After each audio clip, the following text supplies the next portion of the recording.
मेरे प्यारे future doctors, मेरे कॉलेज टाइम में प्रोफेसर की एक लाइन मुझे हमेशा याद आती है कि जीवन में उतार चढ़ाव हमें आगे बढ़ने की तरफ लेके जाते हैं और ईसीजी की सीधी रेखा जो होती है वो ये दर्शाती है कि हम जीवित नहीं हैं।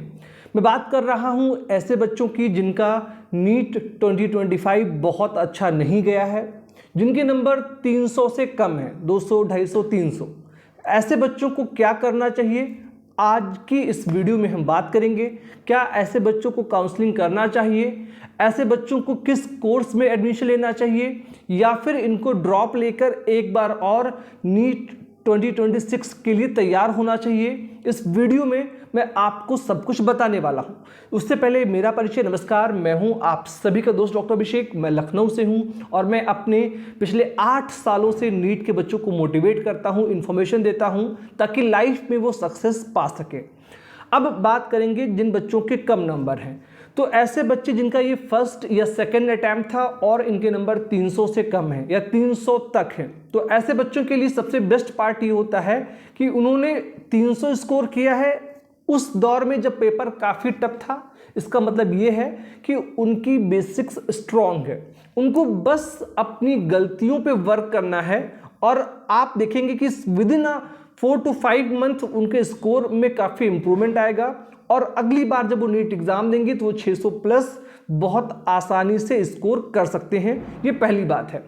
अब सवाल ये आता है कि आखिर कैसे हम अपने आप को इम्प्रूव करें, कौन सी हमारी गलतियां हैं। तो गलतियां, आप अपने आप से बैठिए और ये पूछिए खुद से कि जब नीट एग्जाम हुआ तो कौन से क्वेश्चंस आपसे नहीं लगे, क्यों नहीं लगे, वो क्वेश्चंस किस चैप्टर से थे, किस टॉपिक से थे।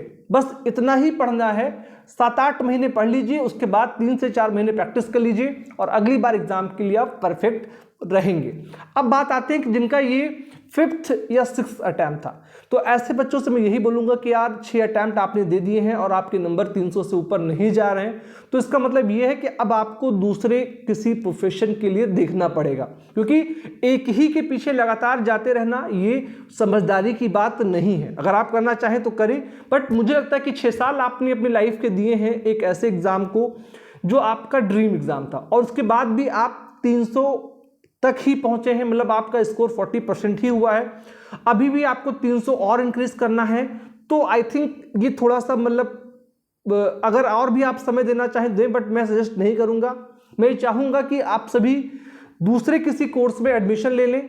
वो कोर्स बीएमएस हो सकता है, वो कोर्स बीएचएमएस हो सकता है, वो कोर्स बीपीटी हो सकता है, वो कोर्स बीफॉर्म हो सकता है, वो कोर्स जो है बायोटेक्नोलॉजी हो सकता है, वो कोर्स बीएनवाईएस हो सकता है, वो कोर्स फॉर्म डी हो सकता है, या फिर वो कोर्स ऑप्टोमेट्री, बीएमएलटी, ठीक है ना, बीएससी ओटी और BSc radiology, BSc microbiology, BSc nutrition and dietetics, BSc nursing, वो कोई भी कोर्स हो सकता है। बस आपको ये देखना है कि आप किसमें बेस्ट कर सकते हो।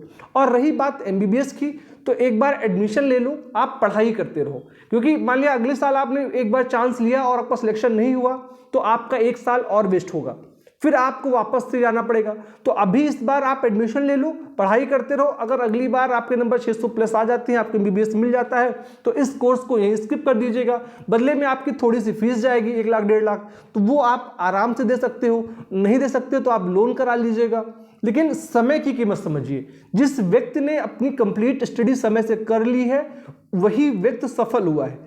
एक बार आपका ये समय है 24, 25, 26 साल निकल गया ना, तो 30 साल के बाद ना तो आप ग्रेजुएशन में अच्छा कर पाओगे, ना आप फ्यूचर में अच्छा कर पाओगे। फ्यूचर में अच्छा करना चाहते हो तो अभी से प्रिपरेशन करो।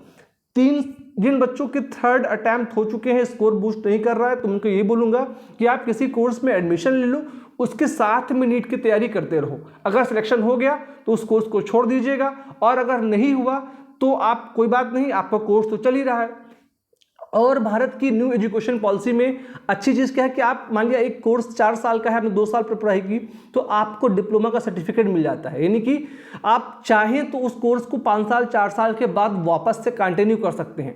तो समझदारी इसी में है कि आप जो है किसी कोर्स में एडमिशन ले लें, फिर प्रिपरेशन करें। और जिनका ये फर्स्ट या सेकंड अटैम्प्ट था तो आप रिलैक्स होके 1 साल और अपने आप को दे सकते हैं। तो ये था मेरा अपना एक्सपीरियंस जहाँ तक मैंने समझा है। आपको क्या लगता है? आप अपने कमेंट के माध्यम से हमको अपनी बातें समझा सकते हैं, बता सकते हैं। इस वीडियो में इतना ही। आप सबने इस वीडियो को देखा, आप सभी का बहुत बहुत धन्यवाद। Thank you so much. जय हिंद।